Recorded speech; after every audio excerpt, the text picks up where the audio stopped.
Assalamualaikum warahmatullahi wabarakatuh, abang semua. Baru-baru ini ada satu tuduhan yang dibuat oleh Facebook Kongres Ash'ari kepada Imam Shirazi bahawa beliau telah mengkafirkan umat Islam selain Asy'ariyah dan Maturidiyah. Ini turut dikongsi oleh Rora seolah-olah bersetuju dengan kenyataan yang dibuat oleh Facebook Kongres Ash'ari. Tuduhan ini dibuat untuk menunjukkan bahawa Asy'ariyah dan Maturidiyah suka mengkafirkan orang Islam. Sedangkan yang suka mengkafirkan umat Islam adalah Wahabi sendiri. Orang bertawasul dikatakan membuat syirik. Ini selalu yang kita dengar. Tapi adakah benar Imam Shirazi mengkafirkan umat Islam?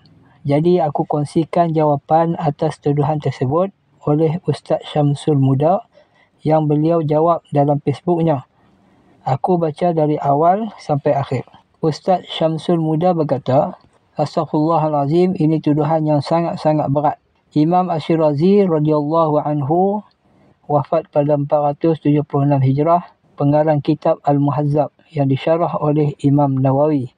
Imam yang disifatkan oleh Al-Hafiz Az-Zahabi radhiyallahu anhu yang wafat pada 748 Hijrah di dalam Siyaru sebagai Al-Syeikh Al-Imam Al-Qudwah Al-Mujtahid Syekhul Islam Abu Ishaq. yakni Imam Shirazi adalah Syekh Al-Imam Suri Tauladan Al-Mujtahid Syekhul Islam Abu Ishaq. Tuduhan ini tidak benar sama sekali. Imam Shirazi radhiyallahu anhu tidak pernah mengkafirkan Muslim yang bermazhab selain Asy'ariyah. Memang benar Imam Shirazi radhiyallahu anhu mengatakan, "Faman i'taqada ghayra ma asharna ilaihi min i'tiqadi ahli al-haqqi al-muntamina ila al-imam Abil Hasan al-Asy'ari radhiyallahu anhu fahuwa kafir." Beliau menyebut kata-kata ini dalam karyanya Al-Isyarah ila Mazhabi Ahli al-Haq halaman 191. Tapi kata-kata ini tidak difahami dengan baik kerana ia dibaca secara terpisah dan konteksnya. Lalu berlakulah salah faham. Lantas sang imam radhiyallahu anhu pun dituduh dengan tuduhan palsu. Orang Wahabi memang macam itulah. Jenis baca sekerat-sekerat. Jenis malas baca penuh. Kemudian ambil yang dia nak sahaja. Macam sekok tu lah. Dia malas semayang. Orang kata pasal orang tak malas semayang.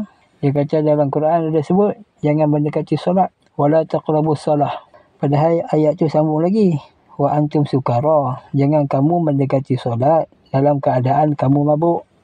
Dia ambil ayat sekerat saja. Dia malas semayang. Dia ambil sekerat saja. La taqrabus salah. Jangan kamu mendekati solat. Baik. Ini aku katalah. Kemudian Ustaz Syamsul Muda berkata lagi, terjemahan kenyataan Imam Shirazi radhiyallahu anhu di atas begini. Sesiapa beriktikad dengan selain yang telah kami sebutkan sebelum ini, yang mana ia merupakan i'tiqad golongan yang benar, yakni Ahlul Haq, yang menjadi pengikut Imam Abu Hasan Asy'ari, maka dia kafir. Maknanya ada sejumlah i'tiqad yang telah Imam Shirazi sebutkan sebelum kenyataan di atas yang beliau hukumkan kafir sesiapa yang beriktikad dengan yang selain dengannya.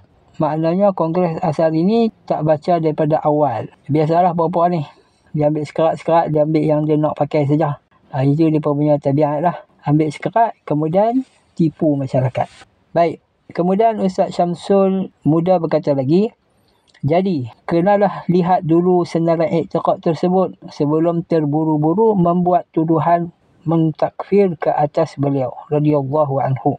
Bila dirujuk senarai i'tiqad itu dalam Al-Isyarah ila Mazhabi Ahli al-Haq, didapati ia mengandungi tunjang-tunjang akidah Islam yang sabit dengan nas dan disepakati semua ahli sunnah dari berbagai mazhab dan aliran. Ia seperti berikut. Pertama, mereka yakni Imam Asy'ari dan para pengikutnya beriktikad alam ini mempunyai pencipta yang menciptanya daripada tiada kepada ada. Yang kedua, mereka beriktikad pencipta alam ini ialah Allah dan dialah Tuhan yang Maha Esa. Yang ketiga, mereka beriktikad Allah bersifat qadim, yakni sedia kala dan azali selama-lamanya. Yang keempat, mereka beriktikad tiada sesuatu pun yang menyerupai Allah dan dia Allah juga tidak menyerupai apapun. Kelima, mereka beriktikad Allah bukan jisim, yakni yang tersusun daripada beberapa juzuk, dan bukan jauhar yang tidak lekang daripada sifat-sifat makhluk seperti berwarna, bergerak dan sebagainya. Yang keenam, mereka beriktikad Allah bersifat dengan sifat zatiyah dan sifat fi'liyah. Yang ketujuh, mereka beriktikad Allah bersifat dengan sifat hidup, ilmu, kudrat, iradat, mendengar, berbicara dengan bicara yang qadim dan bukan makhluk. Yang ke-8, mereka beriktikad kenabian Nabi Muhammad SAW kekal selepas kewafatan baginda dan syariat baginda memansuhkan syariat-syariat sebelumnya. Setelah Imam Syirazi radhiyallahu anhu menyenaraikan perkara-perkara pokok akidah Islam ini, barulah beliau mengucapkan kata-kata di atas, iaitu sesiapa beriktikad dengan selain yang telah kami sebutkan sebelum ini, yang mana ia merupakan iktikad golongan yang benar, yakni Ahlul Haq, yang menjadi pengikut Imam Abu Hasan Asy'ari, maka dia kafir. Kesimpulannya, dengan melihat kenyataan Imam Syirazi radhiyallahu anhu di atas secara keseluruhan serta dalam konteks asalnya, kenyataan tersebut sebenarnya bermaksud sesiapa yang beriktikad dengan selain perkara asas, teras dan pokok akidah Islam yang telah disebutkan adalah kafir. Malangnya, kenyataan ini difahami dengan kefahaman yang jauh melencong, iaitu Asy-Syirazi mengkafirkan seluruh kaum muslimin kecuali Asy'ariyah sahaja. La haula wa la quwwata illa billah. Puncanya, kerana menerima apa yang tersebar di internet tanpa usul periksa dan tanpa cuba merujuk sumber asal dan konteks asal kenyataan Imam Ulung ini, yakni Imam Asy-Syirazi radhiyallahu anhu. Ya, tuduhan Imam Syirazi mentakfir selain pengikut Asy'ariyah ini sudah lama tersebar di internet di dalam bahasa Arab. Tahun 2023, ada orang kita termakan dengan tuduhan ini lalu menyebarkannya di Facebook. Saya sudah pun menjawab hantarannya itu di tahun 2023. Dakwaan Imam Sanusi mengkafirkan orang yang bertaklid dalam bab akidah akan diulas selepas ini dalam hantaran yang berasingan insya-Allah. Allahu Akbar walillahil hamd. Wallahu a'lam. Intiha kalam Ustaz Syamsul Muda. Terima kasih kepada Ustaz Syamsul Muda kerana menjawab demi mempertahankan Imam Syirazi. Kesimpulannya, Kongres Asy'ari tak baca habis, atau baca habis tapi sembunyikan fakta dengan berniat jahat.